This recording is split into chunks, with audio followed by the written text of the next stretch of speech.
du Nord. Je laisse la parole à Monsieur Philippe Folliot.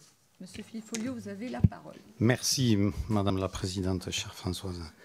Madame la Présidente, Mesdames, Messieurs, chers collègues, il me revient de vous présenter le projet de loi autorisant la ratification du protocole au traité de l'Atlantique Nord sur l'adhésion de la République de Macédoine du Nord.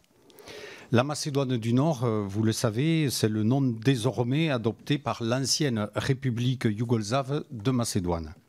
Celle-ci revendiquait le nom de Macédoine, ainsi que, dans le texte même de sa constitution, une vocation à la protection de la minorité macédonienne établie en Grèce. Toute chose inacceptable pour nos alliés grecs.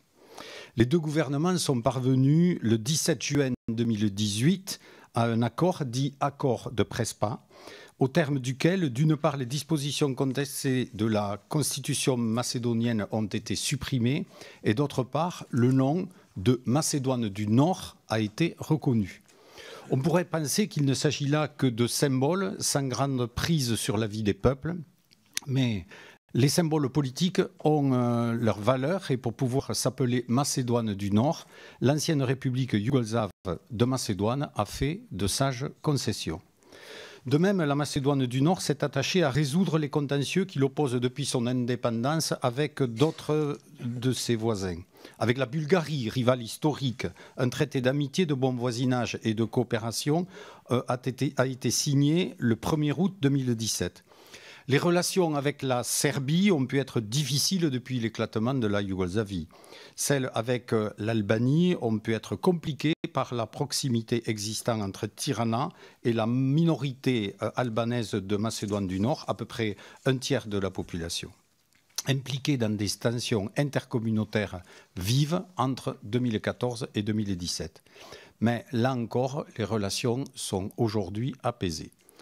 L'adhésion de la Macédoine du Nord à l'OTAN est la suite directe de cet effort de règlement des différends régionaux, notamment avec la Grèce. En effet, les membres de l'Alliance atlantique ont invité la Macédoine du Nord à entamer des pourparlers d'adhésion moins d'un an après la signature de l'accord de Prespa, et ces pourparlers ont abouti le 6 février dernier. Une fois le protocole d'adhésion dûment ratifié, la Macédoine du Nord sera le 30e État membre de l'Alliance atlantique. L'adhésion de la Macédoine du Nord a ainsi un sens au moins politique, autant politique que militaire. Militairement, en effet, il serait très exagéré de soutenir que l'adhésion de la Macédoine du Nord se traduira par un apport déterminant pour la capacité de l'Alliance à remplir ses missions de défense collective. En effet, la Macédoine du Nord, c'est un pays de 2 millions d'habitants environ et une armée de 8000 soldats équipés de matériel soviétique ou yougoslave, donc qui ne sont pas interopérables à ce jour avec ceux des autres États membres. Je ne voudrais pas cependant laisser à penser que l'apport militaire de la Macédoine du Nord à l'OTAN serait nul. Même si le pays ne dispose pas de capacités militaires de premier rang, il a démontré sa volonté de s'engager aux côtés de ses alliés. Ainsi, Skopje a projeté une quarantaine de militaires en Afghanistan et quelques personnels au sein de l'opération EUFOR Althea. À l'avenir, quelques compétences de niche ou quelques appuis ponctuels pourraient être utiles aux opérations occidentales. D'ailleurs, la Macédoine du Nord a fait savoir qu'elle était désireuse de participer à des opérations de maintien de la paix. Elle pourrait, dans cet ordre d'idées, contribuer à certaines de nos opérations en Afrique. Il n'en demeure pas moins que le sens de cet élargissement de l'OTAN est avant tout politique. Et à cet égard, il est double. D'une part, comme je le disais, l'adhésion de la Macédoine du Nord à l'Alliance marque la reconnaissance de son attachement à coexister en bonne intelligence avec ses voisins, c'est-à-dire à s'inscrire pacifiquement dans le concert des Balkans. D'autre part, cette adhésion vise aussi à ancrer la Macédoine du Nord dans le bloc euro-atlantique. Je ne sais pas si c'est du goût de tout le monde, mais je note que l'adhésion à l'OTAN fait l'objet d'un véritable consensus politique en Macédoine du Nord, à l'exception d'un parti expressément pro-russe, Macédoine unique, qui recueille moins de 5% des voix. Toutes les formations politiques du pays sont favorables à ce processus d'adhésion à l'OTAN. En s'élargissant ainsi, je crois que l'on peut dire que l'Alliance remplit une de ses fonctions historiques. Rappelons en effet qu'après les crises des années 1990, l'adhésion à l'OTAN a constitué pour la plupart des pays des Balkans un horizon stratégique, un cap, un grand but politique national qui les a incités à s'engager dans un processus de stabilisation, puis de coexistence et enfin de coopération. D'ailleurs, selon nos informations, c'est bien ainsi que l'OTAN reste vue des Balkans, même par des États qui, comme la Serbie, n'ont pas l'intention d'en devenir membre, une force qui a œuvré à la stabilisation des Balkans après les crises dramatiques des années 1990. Dans ce cadre, j'ai pas entendu. Ah. Dans ce cadre, je voulais juste rappeler qu'au sein de l'Assemblée parlementaire de l'OTAN, la Serbie est membre associé et nos collègues serbes participent activement aux travaux de l'Assemblée parlementaire. Alors, n'objecteront certains, l'OTAN est loin d'être vue ainsi partout. Il n'est nullement dans mon intention d'éluder le sujet. Oui, c'est vrai, l'OTAN traverse une crise. Oui, plus précisément, l'Alliance se trouve aujourd'hui à la croisée des chemins. En disant cela, je pense plutôt à l'Alliance elle-même qu'à l'organisation, qui n'est que l'outil militaire, certes très puissant, au service d'une alliance politique euro-atlantique. Chacun a en tête certaines formules employées par le président de la République très récemment dans un entretien à un quotidien économique britannique. Je n'ai pas besoin de les citer ici.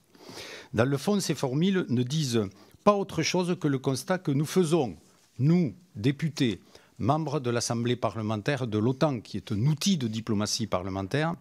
Et je voudrais saluer tous les collègues membres donc de cette Assemblée parlementaire qui s'impliquent particulièrement positivement pour faire entendre la voix de la France donc, et du Parlement français dans cette instance internationale. Et dans le cadre de ces réunions, nous le constatons et nous le disons, oui, l'OTAN traverse une crise.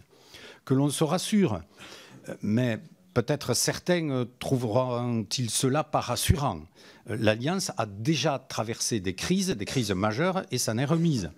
Le retrait américain du théâtre syrien, que nous regrettons très vivement, et l'invasion turque d'une partie de la Syrie ont ouvert une crise, et nous ne faisons que mettre un nom sur une réalité en le disant. Mais des crises, il y en a eu d'autres. Notre collègue Aude Bono-Van Dorme en évoquait d'ailleurs une tout à l'heure. Et rappelons-nous, en 1974, lorsque la Turquie, État membre de l'OTAN, envahit illégalement un tiers de l'île de Chypre, État très étroitement lié à la Grèce, elle-même membre de l'OTAN, ce n'est que de justesse que l'on évite une guerre entre la Grèce et la Turquie, deux États membres de l'OTAN. Et le premier, du reste, s'était retiré des instances de l'OTAN pendant 6 ans en signe de protestation. L'Alliance surmontera-t-elle la crise actuelle? Nous sommes nombreux à le souhaiter, et je crois qu'elle le fera. Reste néanmoins, comme je le disais, qu'elle est aujourd'hui à la croisée des chemins. Pour que l'Alliance ne devienne pas une coquille vide de tout sens politique, il y a un travail politique à accomplir. Je crois d'ailleurs que nous, les Français, nous sommes bien placés pour poser ces questions. En effet, nous sommes à la fois un allié de poids, la deuxième puissance militaire de l'Alliance, derrière les États-Unis évidemment, et un allié qui a toujours su défendre un point de vue original, indépendant, quitte à dire des vérités qui ne plaisent pas à nos grands partenaires, et ceci dans le cadre d'une continuité historique, que ce soit sous les présidents de Gaulle, Mitterrand ou Chirac. Je crois également que nous, parlementaires, avons un rôle particulier dans cette situation, et à l'Assemblée parlementaire de l'OTAN, notre statut spécifique nous donne une certaine liberté de parole et d'action. C'est ainsi, par exemple, que nous avons pu faire le choix de nous réunir prochainement pour notre session annuelle donc de 2020 à Kiev, choix d'une portée symbolique. Les exécutifs auraient peut-être hésité à le faire. À nous donc d'être à la hauteur des enjeux. Pour l'heure, j'émets un avis favorable à l'adoption de ce projet de loi. Merci, monsieur le rapporteur, pour cet exposé précis. Je vais sans tarder passer la première, donner la parole à madame